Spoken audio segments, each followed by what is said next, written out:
Hey everyone, welcome to the channel. In today's video, we are diving into the topic video conferencing, and by the end, you will have all the insights. So, grab a seat, hit the like button, and let's get started.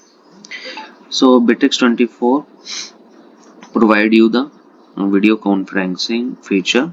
So, it resolving work issue and discussing new ideas is always easier that way.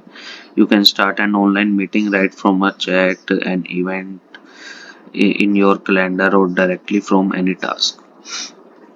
So to create the video conferencing, you have to click on the create option. You search the video conferencing in the search bar, and you will visit to the video conferencing page, and you have to click on the create option. You have to mention the name for the video conferencing, and you can mention the attendees also. If you want to add the password for the video conferencing, you can mention the password as well.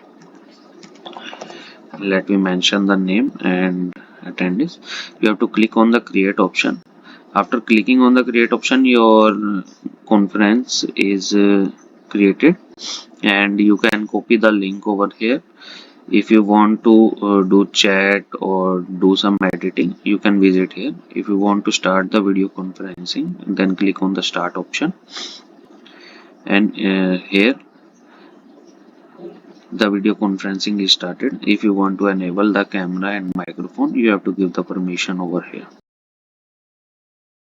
So thank you for watching. If you found this video helpful, don't forget to like, subscribe, and hit the bell icon for more content. Drop your thoughts in the comment below, and I will see you in the next one.